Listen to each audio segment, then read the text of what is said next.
Bienvenidos, estamos hoy acá en Bogotá y en Innovalab y estamos por grabar un episodio en vivo de diseño y diáspora. Hoy vamos a hablar de diseño legal, de trabajo territorial, de trabajo con comunidades y lo vamos a hacer desde el punto de vista de esto de la colaboración transdisciplinar entre abogados y diseñadores, ¿no? Y tenemos acá un abogado y un diseñador que nos van a contar sobre sus proyectos y sobre cómo es esto de trabajar juntos y en qué cosas nos podemos complementar. Mi nombre es Mariana Salgado, esto es Diseño y Diáspora.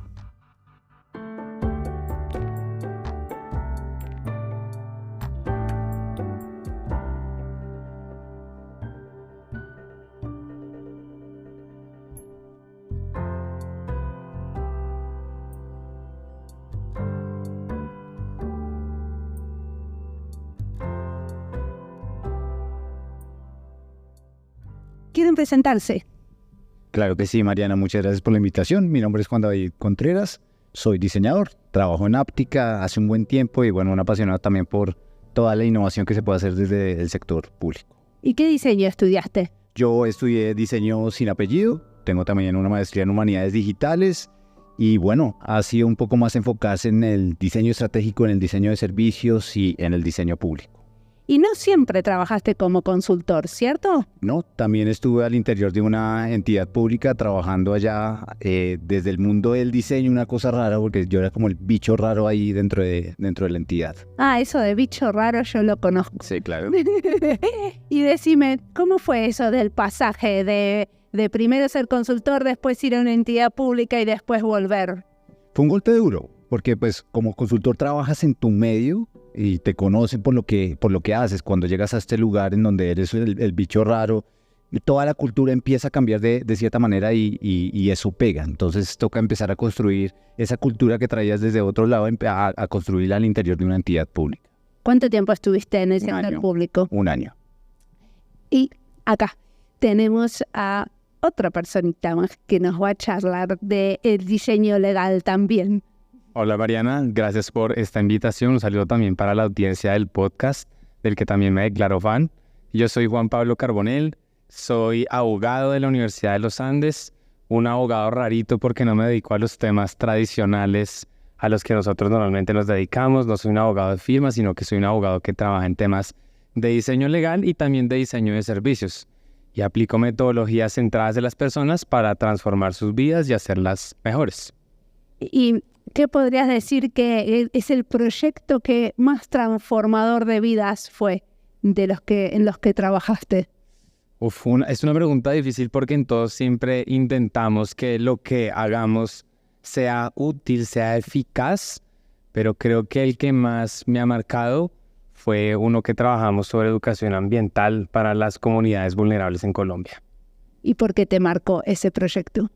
Yo creo porque le dimos un giro muy importante a un tema tan importante como es la educación ambiental y cómo esto puede resignificar la vida de las personas y también colaborar a la crisis climática que estamos viviendo hoy en día.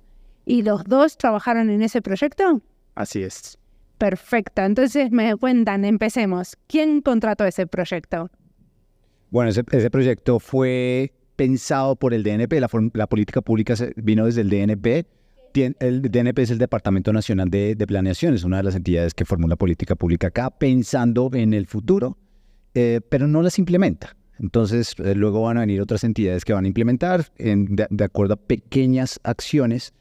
Y para que esto se hiciera realidad, pues tuvo que venir un tercer actor, GIZ, que financió un poco el proyecto, entendiendo ya el valor que podían empezar a tener el diseño de servicios desde otro lado. ¿Qué es GIZ? GIZ es el Fondo de Cooperación, esto es alemana.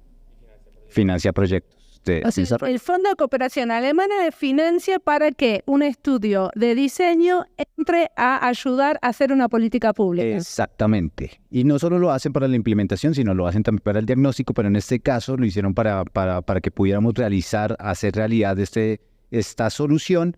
Y pues ya tenían una visión de diseño centrado en las personas. Bueno, a este evento le llamamos del dicho al hecho, justamente porque si entiendo bien, en la Dirección Nacional de Planeación se planean un montón de políticas públicas y muchas veces el problema está que cuando llegan a la implementación no se implementa como se planearon. ¿Entendí bien? Sí, lo que pasa es que muchas veces hay un montón de reglas y un montón de actividades que realizar, que las entidades se tienen que poner de acuerdo, pero pues al final para que se ejecuten de la manera adecuada, sobre todo con esa visión que nosotros traemos de estar centradas en las personas, pues no la conocen bien. Entonces al tener estas entidades aliadas, pues se puede permitir este tipo de cosas. Entonces, ¿cómo empieza la historia? La historia justo empieza, perdón por mi delirio abogado, de citar una norma, citar un documento, porque así uno no lo quiera, el derecho es un vehículo súper importante. Las políticas públicas siempre empiezan con una norma, con un decreto, y lo que empezó todo esto se llama un documento conocido como COMPES.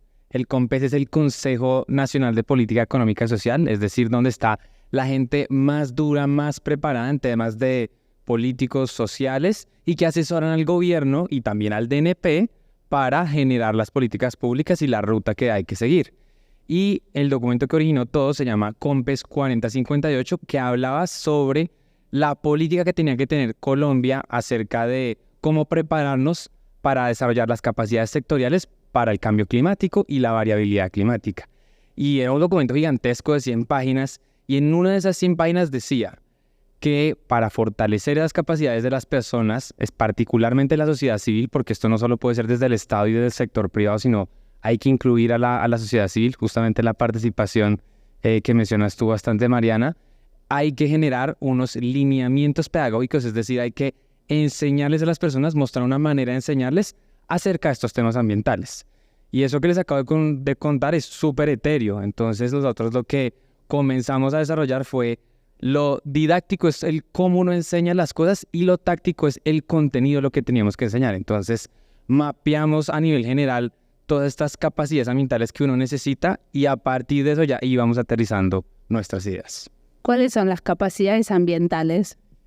Las capacidades ambientales de las que te hablaba el COMPES eran sobre el manejo sostenible de los recursos naturales, tenemos uno, la comprensión del cambio climático y la variabilidad climática, que no son lo mismo. La variabilidad climática es hoy en día cómo cambia el clima, y el cambio climático es cómo cambia a largo plazo. También teníamos otras que tenían que ver con las soluciones basadas en la naturaleza, entonces cómo involucramos a la naturaleza para generar soluciones para colaborar con la naturaleza al tiempo, y también la gestión de riesgo, que es súper importante, porque bien ustedes saben, y es casi que un hecho notorio, que el cambio climático está causando impactos en las actividades humanas y también transformando el mundo, y se están presentando desastres que nosotros podemos transformar y aprovechar y gestionar ese riesgo. O sea que eso de alguna manera es como si el Ministerio de Educación estuviera diciendo queremos educar con respecto al cambio climático y a las capacidades ambientales. O sea, el Ministerio de Educación, porque al final lo que se quería era transferir capacidades a las comunidades, a las regiones de Colombia. Entonces no venía tanto desde el Ministerio de Educación, sino desde otras entidades que iban a aterrizar. O sea que no se educaba a niños y niñas, sino se educaba a adultos. A la sociedad en general. Y se les daba capacidades sobre temas ambientales. ¿Y qué terminaron haciendo ustedes? La solución que nosotros trajimos se llama Econecta, y todavía tenemos un dilema, y es la discusión todavía entre disciplinas, ¿no? A Juan Pablo le gusta como abogado llamarlo una caja de herramientas. A mí me gusta llamarlo algo más de una caja de herramientas, y esto se convirtió en un juego que se llama Econecta. Y Juanpa, me gustaría tú que contaras un poco cómo funciona Econecta. Por supuesto. Hay, aparte del dilema y la discusión teórica que teníamos sobre el sustantivo, ¿qué es Econecta?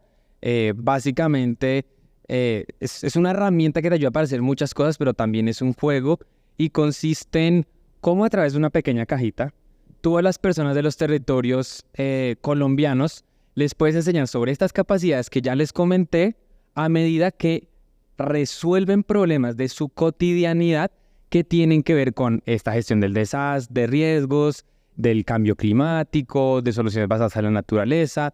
Y lo que planteamos fue una caja con un laboratorio de problemas, que básicamente era una pequeña tarjetica donde las personas podrían, a través de una fórmula súper sencilla de usar, donde yo veo una situación que está pasando en mi contexto, por ejemplo, que se inunda mucho las casas de alrededor por X o Y motivo. Tenía una fórmula particular.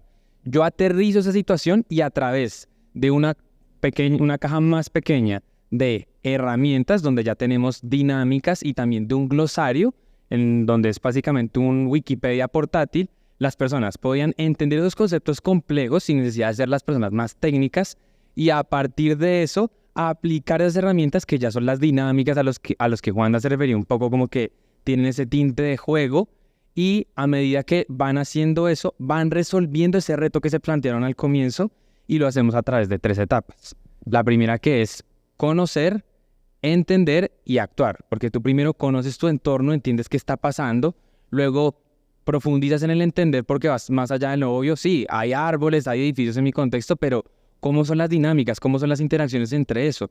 ¿Cuál es el deber ser de esas interacciones y cuál no deberían ser las interacciones que se deberían generar entre ellos?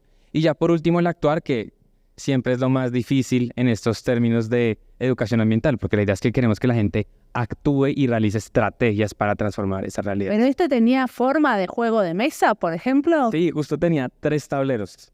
O sea, ¿y la idea era que ustedes iban a las comunidades y lo testearon todo esto? ¿Cómo fue el proceso de llegar a un juego de mesa?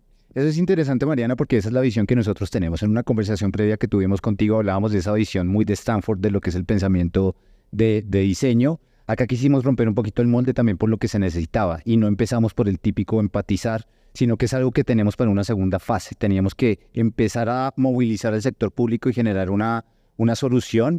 Y lo hicimos a partir del entendimiento de la otra entidad, la que va a implementar, y cómo ellos y ellas ya conocen esas comunidades a las que nos íbamos a acercar. Y planteando esas hipótesis se diseña la solución que va a estar en validación en un futuro cercano. O sea, todavía no fueron a las comunidades a testear. En este caso específico no hemos ido a las comunidades a testear, pero está sobre el plan.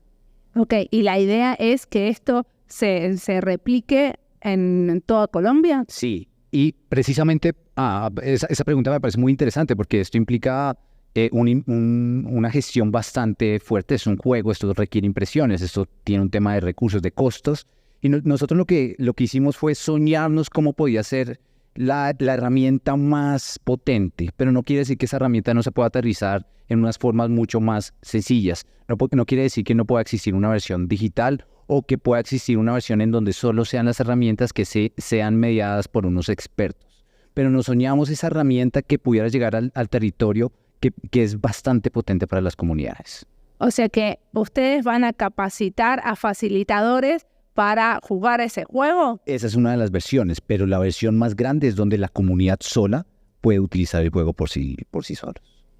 Pero una vez que primero jugaron ese juego con facilitadores. No es necesario que hayan estado con facilitadores. El juego tiene de hecho unas tarjetas en donde van a haber unos líderes y hay unas instrucciones para esos líderes dentro del juego. De hecho, pues Juan Pablo sabe muy bien que inventamos una figura dentro del juego que es como ese líder, que le pusimos un nombre especial, ¿no, Juan Pablo? Básicamente se llama el embajador o la embajadora ambiental y justo lo que queremos es crear una comunidad de personas que se interesen por los temas, que primero vean que este kit funciona para resolver sus problemas y a partir de eso ellos ya tienen herramientas para transformar y seguir, digamos, poco proliferando ese conocimiento que acaban de adquirir. ¿Y cómo hacemos para que eso realmente, o sea, el juego es una manera de validar la política pública detrás, ¿no? Es una implementación de la política pública. Pero ¿cómo hacemos para que eso sirva para toda Colombia? Porque Colombia es muy diversa, ¿no? Y tenemos comunidades que hablan diferentes idiomas, que tienen diferentes registros. ¿Cómo contemplaron la diversidad al diseñar ese juego?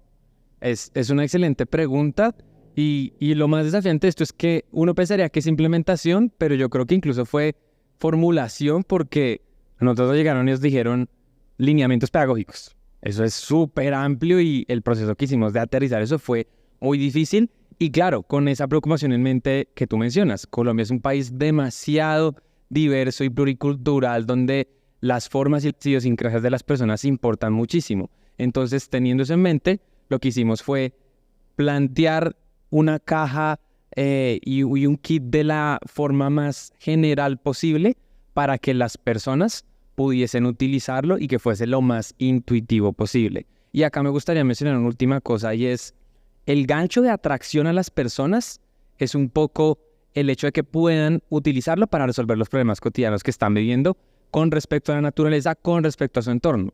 ¿Por qué? Porque el kit está dirigido a las personas más vulnerables de Colombia, a las personas a las que se le hacen transferencias monetarias para un poco nivelar la cancha y que puedan acceder a oportunidades. Entonces, el gancho es justamente, yo sé que usted tiene muchas otras preocupaciones, usted quizá vive en la pobreza, en muchas situaciones muy complejas, pero este kit le va a ayudar a resolver esos problemas que a veces nos salen de las manos y que tienen que ver con cómo nos relacionamos con la naturaleza. ¿Ustedes escuchan la música? Todo el tiempo en Colombia hay música, ¿no? O sea, porque pensé que era un auto que pasaba con música, pero no, hay música. Un auto que lleva bastante tiempo. Sí, un auto que se estacionó acá enfrente. ¡Ey! ¿El juego tiene música? Sí, tía, hay una de las actividades que tiene música y eso es un poco lo que quisimos jugar, es empezar a tener todos los tipos de recursos y también la cultura popular, cómo se empieza a aterrizar a partir de estos juegos que ya conocíamos desde niños. Acá en Colombia llamamos Tingo Tingo Tango. Si teníamos juegos con música, cómo los empezábamos a aterrizar de una forma un poco más didáctica, centrados en temas ambientales, que era lo que nos exigía el proyecto y lo que se buscaba. A mí también me gustaría contar un poquito más sobre estas herramientas para que la gente se emocione y vean que esto realmente era aplicable para una persona que tiene 60 años y que le gustaría aproximarse al tema, como también para un adolescente que siempre es esta población difícil de capturar la atención. Entonces, por ejemplo, teníamos acá mucha gente seguramente ha jugado Stop, que es este juego donde uno dice una letra y uno tiene que decir palabras que comiencen por esa letra en diferentes categorías. Sí. Teníamos un Stop muy similar, pero que funcionaba con el manejo de los recursos. Entonces, cómo yo tengo que manejar y aproximarme a ese recurso, que bien puede ser la siembra de una papa o el mismo río que puede estar presente en mi ecosistema. También teníamos, como dijo Juanda, ese Tingo Tingo Tango, que nos vamos pasando un objeto y cuando paramos tenemos que proponer una idea y a partir de eso vamos generando como una tormenta de ideas a partir de esa dinámica. También teníamos un ahorcado y también teníamos otra dinámica muy interesante que la planteó uno de nuestros colegas en el equipo, Nicolás Márquez, que hizo un trabajo fabuloso porque él fue el que ayudó a aterrizar a nivel gráfico la herramienta, la cual es hermosa, y él propuso generar una especie de herramienta que funcionara a partir de, imaginemos los escenarios más catastróficos, como en la serie Black Mirror. Entonces también tenemos una herramienta de ese estilo y acá me puedo quedar todo el día contándoles sobre todas las herramientas, pero yo creo que es un abrebocas de lo dinámico. Claro, y también esto de tocar en algo muy familiar y muy cercano a las comunidades para hablar de cosas que quizás nunca se preguntaron, ¿no? O nunca aparecieron. Exacto, es justamente poner en el mapa de sus mentes y de sus realidades que el medio ambiente y las dinámicas que tienen con el medio ambiente los van a impactar, sí o sí, y es prácticamente un hecho, y que ellos mismos pueden tener agencia sobre esos temas. El Estado no tiene que necesariamente venir y a través de un programa dispendioso garantizarles algo, no. El Estado te ayuda y te aporta esas herramientas que creamos en conjunto con ellos, pero ustedes tienen agencia para transformar esa realidad que usted vive con el medio ambiente. O sea, pero esos juegos tendrían que aparecer gratis para esas comunidades, ¿no? Supongo, porque ya la comunidad tiene que reunirse y armar la situación para jugar a ese juego. Por supuesto, nunca se pensó como si fuese un recurso pago, que lo monetizáramos, además porque habían muchas entidades involucradas, pero la idea es generar capacidades, no solo tanto enseñar, sino quiero generar capacidades para que no esté este gran hermano pendiente de lo hiciste bien, lo hiciste mal, no, que uno pueda apropiarse de esas capacidades. Perfecto. ¿Y cómo es esa dinámica de están trabajando para el sector público, pero financiados por un tercero? Entonces, de alguna manera, para sus colegas en el sector público, para los que están trabajando, son una capacidad gratis ustedes, ¿no? O sea, el trabajo que están haciendo de diseño de servicios legal es gratis para ellos. ¿Logran igual un poco de respeto? Sí, yo creo que se logró completamente. De hecho, fue muy interesante el papel de GIZ porque era como si estuvieran de nuestro lado. Era más como los mediadores y organizadores de las sesiones, pero también nos ayudaban a tener el control de que las reuniones se dieran, de que muchas veces esas costumbres o formas de ser del sector público pues también estuvieran permeadas por la forma en que trabajamos desde la consultoría y como la innovación también lo requiere. Entonces yo creo que al final las tres partes funcionamos armónicamente en este juego. ¿Y cómo sigue esto?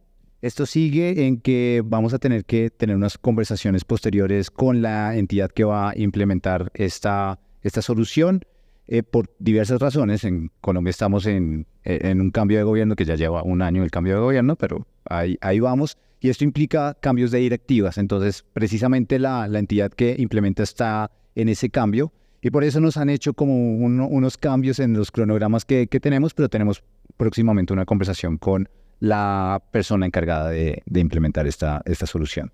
O sea que ustedes no están contratados para hacer un seguimiento a esa implementación. De alguna manera hay como ¿no? Hay como un bebé que pasa de manos. Ahí hay algo muy interesante y es también entender cómo el diseño a veces tiene que ir un poquito más allá en el sector público, ¿no? Y Juan Pablo y Nicolás, que fueron las personas que estuvieron ahí de frente al proyecto, fueron tan apasionados que fueron más allá de lo que el proyecto pedía. Nosotros no teníamos la necesidad de diseñar todas las tarjetas que iba a tener este juego, pero Juan Pablo se puso a escribir todos los contenidos y dijo, de una vez lo vamos a dejar listo porque necesitamos que esto de verdad hace parte de esa pasión que se necesita para que las ideas y las soluciones finalmente pues sí se hagan realidad. Entonces prácticamente todo está diseñado, falta un último empujoncito que dejamos ahí listo para que lo puedan hacer. Pero ahora hay que diseñar cómo se produce esa distribución y esa facilitación adentro de las comunidades, ¿no? Cómo se comunica que existe este juego, todo lo que viene alrededor. Total, parte del proceso de consultoría no fue solo diseñar una solución, sino que teníamos que diseñar también ese viaje del usuario hacia el futuro, cómo iba a ser esa hoja de ruta de cómo iba a funcionar esto, cuáles iban a ser los y las aliados de la solución, qué entidades tenían que entrar a trabajar, y eso se dejó planteado para testearlo también en próximas ocasiones. No sé si tú tengas ahí algo más. Adicional a lo que menciona Juanda, pues me llama la atención y ojalá el sector privado también me esté escuchando en este podcast, y es que hace falta también muchísima articulación entre ambos sectores porque uno de los problemas más grandes de esto es que dependemos de que alguien ponga la plata, de que esté la financiación presente para poder, digamos, garantizar ese capital humano que esté ahí presente en los proyectos. Entonces, y creo que lo mismo pasa con otras alternativas que funcionan parecido como este pensamiento de diseño. Las soluciones basadas en la naturaleza, que póngale, si una comunidad en Colombia quiere implementarlas, necesita de otras personas para poder financiar. Entonces, creo que también esto nos enseña que necesitamos todavía más articulación y que pues no todo puede depender de que o contratan a Aptica o no, sino que hay necesidad de crear ese ecosistema de articulación en Colombia. Bueno, y volvamos al tema que nos convoca, ¿no? Esto del dicho al hecho, que muchas veces, o sea, lo que ustedes tienen que lograr es esa misma pasión en la implementación, ¿no? O sea, poder comunicar que esto que hicieron realmente va a favorecer a que se aprenda y se formen capacidades adentro de las comunidades en relación al medio ambiente, que era lo que querían. Y no es esto tan obvio, ¿no? Porque para eso tienen que generar una confianza. O sea, el que tome este trabajo adentro del sector público y diseñe la implementación tiene que confiar en ese juego. ¿Cómo lo hacemos eso? ¿Cómo se sucede esa transferencia? Ese es creo que el reto más grande, incluso que antes formular la misma solución, porque es un hecho súper notorio que en Colombia las personas no confían en la institucionalidad. Y pues eso viene de unas causas estructurales, de que hemos estado inmersos en conflicto, en desigualdades y que el Estado no ha sido tan operante como tenía que ser. Pero no es solo eso, no confían en otros colombianos. Yo tengo entendido que por estadística una colombiana no confía de otra colombiana. Entonces, porque ahora lo que vos necesitas es que el mismo funcionario público confíe en este proyecto que ustedes le pusieron tanta garra. De acuerdo. Y adicionalmente a eso que mencionas, que estoy totalmente de acuerdo con eso, por eso es que nosotros también tenemos un blueprint de implementación, de un ya plan definido de cómo se tenía que implementar, porque esto tiene que ser primero un piloto, no lo vamos a empezar a distribuir por toda Colombia sin saber que esto funciona a la perfección, pero ahí estaba contemplado que teníamos que generar un pitch, una especie de discurso estructurado para las personas. Y yo creo que lo más importante que tiene que ir en ese discurso para generar esa confianza es que a través de este kit podemos generar comunidad y que esto en efecto nos va a servir. Y si generamos esa comunidad, pues yo ya puedo mejorar ese tejido interpersonal que está alrededor del ecosistema, y por eso es que es útil, importante y le puede servir a las personas de esos territorios. Hay una cosa interesante en tu pregunta y en tu afirmación sobre la desconfianza entre colombianos. Por un lado, si hablamos de la solución frente a la comunidad, esto en realidad es una reinterpretación de algo que ya había sucedido en Colombia, de un caso de éxito que se llamó Radio Sutatensa, y cómo educación general llegó a las comunidades campesinas a partir de la radio. Aquí estamos haciendo un modelo similar a este, empoderando a las poblaciones de su propio conocimiento, por un lado. Pero por el otro, siento también que tu pregunta iba muy dirigida a cómo el sector público confía en esta solución. Yo creo que ahí entra a jugar un papel clave la palabra co-creación, diferente a coproducción, pero co-creación me parece importante en este contexto, porque me acuerdo el día que cerramos el proyecto y teníamos a estas entidades y nos decían, es que ustedes lograron sacar lo que nosotros no somos capaces de hacer, que lo podemos decir en palabras, pero no sabemos cómo eso se traduce en una solución. Entonces era ver ellos, al final, las ideas de ellos, que no se las imaginaban visualmente. En 3D. En 3D. Entonces eso es como, y además porque los pusimos a jugar el juego. O sea, no solo fue entregarles la solución, fue vamos a probar la solución entre nosotros. Parecían niños y niñas pequeñas jugando estas actividades. Eso empieza a generar credibilidad cuando las personas se empiezan a involucrar con lo que ellos mismos pusieron sobre la mesa, que lo están viendo en acción. Perfecto. Y entonces, a futuro, ¿qué tipo de cosas les gustaría hacer que todavía no pudieron hacer como diseñador y abogado trabajando juntos? Hay una cosa que de eso último que dices de diseñador y abogado juntos, ahorita estamos en el matrimonio feliz que prosperó, ¿no? Pero no fue tan fácil y obviamente tiene sus dificultades en el proceso. Yo quiero destacar que el equipo de trabajo, Juan Pablo no fue el único abogado, también estaba Azul Cardona que acompañó el proceso, lo lideró. A veces el comunicarnos es complejo. Juan Pablo tiene una habilidad muy buena y es esa capacidad de síntesis, de abstracción de las temáticas. Llegó y organizó todos los temas de las tarjetas, de estos conocimientos ambientales. Y yo lo vi y dije, eso, ¿cómo te hace sentido a ti? Hay que hablarlo con el DNP porque nosotros no somos los expertos. Y el DNP dijo, está perfecto. Pero de repente cuando nos empezamos a diseñar y empezamos a ponerlo en el tablero y a dibujar, Juan Pablo a veces no nos entendía a los diseñadores. Entonces nos tocó empezar a armar en papelito y empezar a explicar, esto es una tarjeta, así, desde lo más básico. Y suena chistoso, pero es cierto, a veces necesitamos eso para conectar con los y las demás.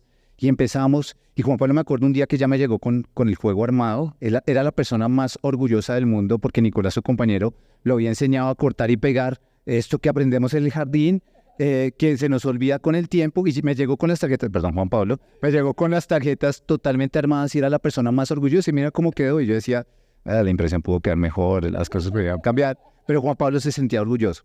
Y yo creo que ese es el proceso también de cómo aprendemos de los y las demás en esto. Claro, nosotros lo hablábamos también previamente, vamos 10 años atrasados en el conocimiento de los demás, pero también estamos en ese proceso de aprendizaje y conversación. No sé, Juanpa, ¿tú cómo lo ves? Bueno, más allá de mi historia con el prototipo, a mí me gustaría seguir con dos cosas.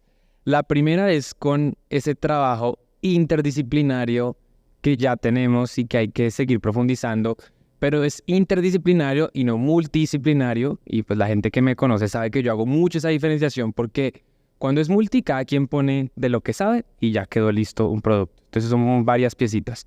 Pero cuando es interdisciplinario, cada quien sea persona de la totalidad del trabajo y yo puedo colaborar en cosas en las que no me formé, pero igual tengo agencia. Y para mí eso es trans. Y tengo criterio, pero pues en esencia es lo mismo.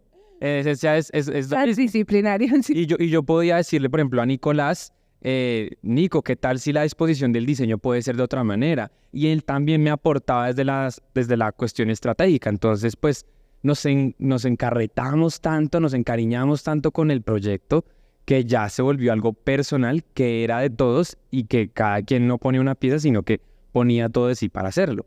Eso en primer lugar. Y yo creo que en otro lugar, y lo que me gustaría seguir haciendo es, todavía nos hace mucha falta ponernos las botas y no solo ir al campo, sino apersonarnos de todos estos problemas que se pueden solucionar a través de estas metodologías, porque realmente son útiles y eficaces. Entonces hay que seguir buscando esta clase de problemas. No tienen que ser estos problemas gigantescos, como en inglés los llaman los width problems, sino partes de esos problemas retorcidos y mirar a ver qué podemos aportar de estas metodologías, porque es que realmente funcionan y lo hemos visto. Sé que no hemos validado, por ejemplo, esta caja, pero las aproximaciones que hemos tenido es que han servido, y no solo tenemos este proyecto, sino muchos otros que dan cuenta de eso. Entonces hay que seguir y buscar e intentar colaboraciones desde todas las perspectivas que podamos para seguir implementando estas metodologías. Muchísimas gracias. Y ahora tenemos una audiencia muy activa, con muchas preguntas, eso espero. Y entonces les doy el micrófono al que quiera preguntar. En el pasado tuve una experiencia con un proyecto en el sector público y mi mayor barrera fue el concepto de lo técnico, ¿no? Y cómo lo técnico que tenían pues, el cliente o el sector, nosotros podríamos abordarlo. No sé ustedes qué nos pueden o qué consejo me darían frente a abordar lo técnico, porque lo técnico para el sector público es como un concepto demasiado que a los que los diseñadores no podemos llegar. De hecho, nos decían a nosotros, ustedes no saben de este tema, contraten a un técnico, contraten a alguien que sepa sobre este tema. Entonces, si quisiera preguntar de pronto sobre aspectos sostenibles, técnicos que les dijeron o si se enfrentaron a esa barrera, ¿cómo la solucionaron? Ok, esa pregunta me encanta, además porque detrás de esa pregunta que haces hay un problema muy grande que pasa mucho en el Estado, y es esa división clásica que hacemos entre las politics y las policies. ¿Por qué lo digo en un anglicismo? No es que me encante hablar siempre con estas palabras, sino porque la policy se refiere a esas políticas públicas, a eso que llamamos técnico, y las politics son como esas relaciones que están detrás, que también son estratégicas, a veces las subestimamos, y siempre las tenemos como dos mundos aparte. Y entonces yo creo que la respuesta a esa pregunta es empezar a romper con esas dos barreras. Pues en este caso no es que estamos haciendo politics formalmente, sino que estamos desde el lado de la estrategia. Pero la estrategia también tiene mucho que ver con lo técnico, porque la estrategia tiene que agarrar como con pinzas lo técnico, pero lo técnico va más profundo y yo no necesariamente tengo que saber todo y ser el experto para proponer algo en ese sentido. Te pongo el ejemplo de que en el proyecto yo me arriesgué a ordenar las temáticas de esas competencias ambientales, de esos temas, por grupos que pues mi equipo me decía, no, eso solo lo pueden hacer ellos, porque ellos son los que saben todo. Yo no tenía ni idea. Yo lo que aprendí de los temas medioambientales lo aprendí por internet y desde Wikipedia o páginas sencillas. Pero aún así, desde la visión estratégica que tenía, podía entender cómo puede unirse, y es nada más tener esos espacios de validación. Y si tienes esos espacios de validación, yo creo que ya es suficiente, porque si no, se vuelve un proceso muy ineficiente y creo que hace que se subestimen las capacidades de los equipos que se tienen. Y yo creo que adicional a eso hay que sumar esa conversación de transdisciplinariedad que estábamos teniendo ahorita. En la medida de que si te contrataron para una labor técnica, la contratación de pronto sí quedó mal hecha. Nosotros nos deben estar contratando es para la articulación, para el diálogo entre diferentes actores, y por supuesto que parte de nuestro equipo puede ser una persona técnica, pero el valor que nosotros estamos generando va más allá de ese tecnicismo que están buscando. Es más, parte de la transdisciplinariedad que debemos buscarla con el cliente, en este caso la entidad pública, que hace parte del equipo de trabajo, de este gran colectivo que va a hacer esto realidad y que terminan siendo los duros, los más expertos en estos temas técnicos. Si ellos te están evaluando por lo que ellos saben, pues ellos son los expertos. Nosotros venimos a agregar un valor diferente. Bueno, yo entiendo que no se ha implementado el proyecto, pero se ha planteado ya en la ocasión de uso del juego, ¿verdad? Porque ¿cómo van a hacer para que la comunidad no lo utilice una única vez y luego se quede guardado en el cajón? Porque es lo que suele suceder con este tipo de proyectos. es que precisamente eso se planteó desde el primer momento. Cada una de las etapas son etapas bastante largas, no es un juego como que sea de 1 hora, sino que cada una de las actividades que hay puede demorarse 1 o 2 horas. Entonces en realidad es un juego a largo plazo, tanto que cuando nos lo imaginamos en algún momento era algo que se tenía que pegar en la pared e íbamos revisando cada cierto tiempo. Luego decidimos que los diferentes tableros de entendimiento, conocimiento y actuar pues iban a tener sus momentos, pero en algún momento se pensó como algo a largo plazo que se iba a jugar en conjunto. Yo solo quiero decir que es básicamente un gestor de proyectos divertido. Ya con eso ahí tienen, porque es que es una metodología, es práctica y es divertida. Y eso te puede servir para replicarlo muchas veces. Otras veces han diseñado juegos como soluciones de otros proyectos. En lo personal yo no he diseñado, yo no sé si quisiera darle en este momento un momento la palabra a Angélica Flechas, fundadora de Áptica, para que nos hable un poco de otros juegos que de pronto... Sí, bueno, hola a toda la audiencia y a las personas que hacen parte de esta organización. Pero sí, en Áptica sí se usa mucho la ludificación como herramienta de diseño y de resolución. ¿Y por qué? Porque nos damos cuenta que permite que las personas se quieran conectar con el ejercicio. Nosotros, por ejemplo, trabajamos con un colegio y en el colegio estaban buscando una herramienta que permitiera que los papás entendieran mejor lo que hacían los niños en el colegio, porque ellos tienen un mecanismo de educación diferente al sistema tradicional. No ven matemáticas, biología, sociales, sino que los niños trabajan con proyectos. Entonces, ¿cómo lo resolvimos? Lo resolvimos con una solución digital donde a los niños se les mandan retos y el niño apenas recibe el reto es como un reportero de lo que está pasando en su día a día. Y entonces el niño lo ve como un juego porque le acaban de lanzar un reto y él tiene que contarle a la audiencia, que en este caso son los papás de todo el colegio, lo que está haciendo en ese momento con su proyecto. Entonces ahí hay algo de ludificación porque el niño tiene que resolver el reto que le acaba de llegar, él es el reportero y toda la audiencia son los papás. Entonces ese es un muy buen ejemplo donde hemos usado, ya esto es un caso de sector privado, pero pues sí, se ha usado el juego también como herramienta ahí. No sé si Juan David quiere contar otro caso. Sí, no, ahorita que hablabas, Angélica, recordaba que recientemente habíamos facilitado unas sesiones con la Fundación Soy Doy. Ellos se encargan un poquito también en temas de alimentación y parte de los resultados de esos talleres en donde ellos estaban como revisando cómo podían comunicar mejor su propuesta de valor, salió un juego en donde el juego eran una serie de casillas como un parqués en donde yo llego a una meta. Esa meta era la vida completa, ¿no? Desde la niñez desde el nacimiento hasta la muerte. Y las tarjetas que uno iba sacando eran enfermedades o también podían ser alimentos que uno iba consumiendo en la vida. Y era empezar a establecer una relación entre cómo las enfermedades van apareciendo, pero yo esas enfermedades las puedo ir mitigando a medida que voy teniendo ciertos nutrientes que ciertos alimentos me pueden dar. Entonces como que se empezaba a hacer ese contraste y va muy en la vía de lo que Angélica estaba comentando, cómo podemos empezar de cierta manera a poner el juego como una medida de aprendizaje de diferentes temas en donde las personas a medida que van disfrutando el juego pues van aprendiendo unas cosas que son esenciales para su supervivencia. Hola, ¿cómo están? Bueno, yo creo que mi pregunta va más enfocada pues por la parte de juegos, pero si ustedes tienen en cuenta la población al momento de diseñar el juego, o sea, implica que sean adultos mayores, implica en este caso que era una población que necesitaba pues manejar un tema ambiental, o que sean niños, o que cambie la población implica para el diseño del juego. Este proyecto en particular tenía un énfasis en ciertas comunidades, que ahorita le doy la palabra a Juan Pablo para que nos cuente un poco más de ellos, pero también tratamos de ser incluyentes desde diferentes puntos de vista. Por ejemplo, que hay personas que no tienen capacidades visuales, que no saben leer ni escribir, y entonces empezamos a crear estas tarjetas también con ayudas auditivas que permitieran conocer el contenido de las tarjetas, que no se fueran a quedar por fuera del aprendizaje a partir de unas ayudas adicionales en audio y en video, ¿no? Bueno, adicional a lo que menciona Juan David, teníamos en cuenta este enfoque étnico y diferencial que tenía que tener muy claramente el kit, como pues bien nos preguntó Mariana al comienzo, y esto se aterriza, por ejemplo, desde que las tarjetas que nosotros tenemos de glosario, esa Wikipedia portátil que yo les comenté que era estos términos medioambientales, hay una sección al final donde yo, por ejemplo, estoy analizando un término, ecosistema, y ahí me dan la definición técnica del tema.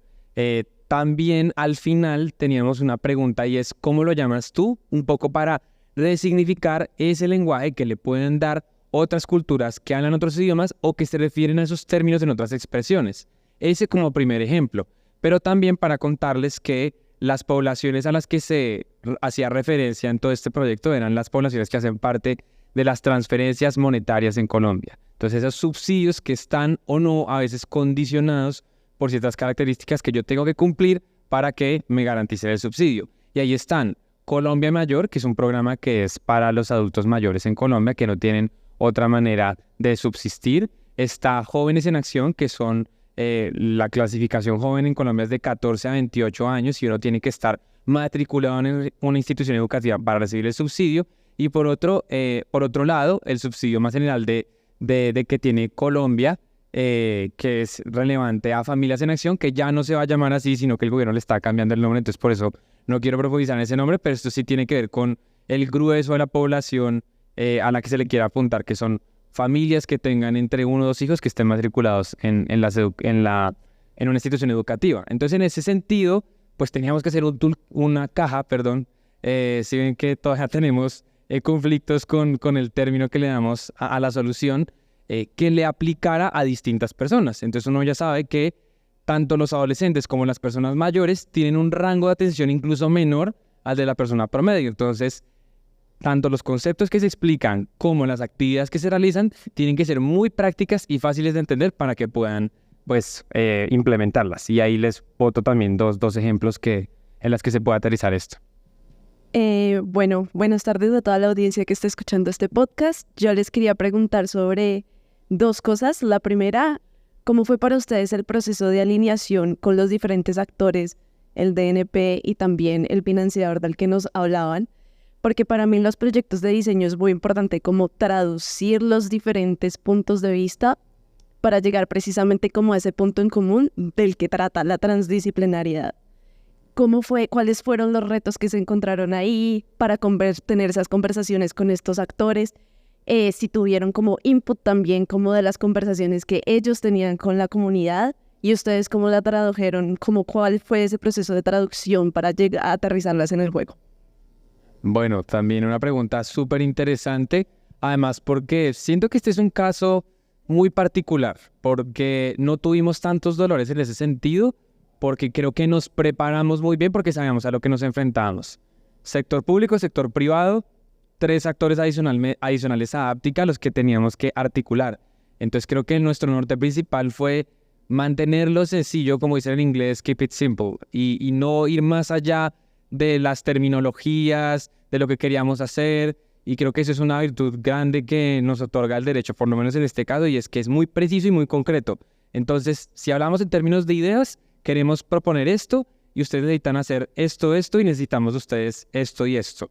Y a partir de esas articulaciones sencillas, desde el lenguaje y desde lo que proponíamos, entre todos nos entendíamos, porque es que éramos también muchas profesiones, muchas maneras distintas de afrontar los problemas, entonces pues teníamos que mantenerlo simple para poder comunicarnos entre todos.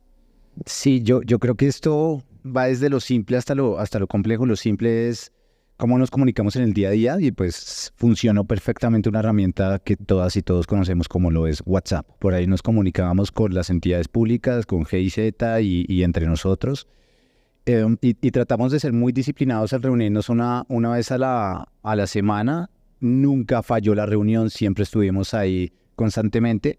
Pero entonces empieza también lo complejo. Esto era lo sencillo, pero a veces lo sencillo ni siquiera se cumple, ¿no? Y a veces empezamos con esto de no, en la entidad pública o inclusive en las entidades privadas, si son financieras y tienen un montón de restricciones, solo podemos por este canal y no se puede meter una USB, bueno, 50.000 cosas. Pero cuando empieza un poquito más lo complejo y el cuerpo de las cosas que suceden en el día a día es empezar a entender que todas y todos nos comportamos de maneras diferentes. Entonces el sector público tiene una manera particular de hablar. Juan Pablo llegaba y hacía una pregunta que era una respuesta de sí y no, y habían interlocutores que se demoraban 15 minutos, 20 minutos respondiendo. Juan Pablo se ría acá porque él a veces sufría un poco eso, porque teníamos una reunión semanal de media hora, 5 preguntas que hacer y en la pregunta ya se había acabado la reunión. Entonces empezar a entender también cómo se comportan los y las demás para ir creando herramientas para este tipo de cosas. Entender también los espacios, ir a una sesión de co-creación creyendo que todo está listo como es. Normalmente es el mundo de la innovación empresarial y encontrarte que llegas a un lugar en donde no vas a tener ni siquiera un televisor, ni un video beam, un lugar donde proyectar, y que afortunadamente los procesos de innovación te permiten mucho este juego de la improvisación y de tomar los recursos que tienes a la mano para lograr lo que buscas. Creo que lo más valioso de todo al final es el respeto por lo que tiene que aportar el otro, la otra persona, escuchar esos comentarios,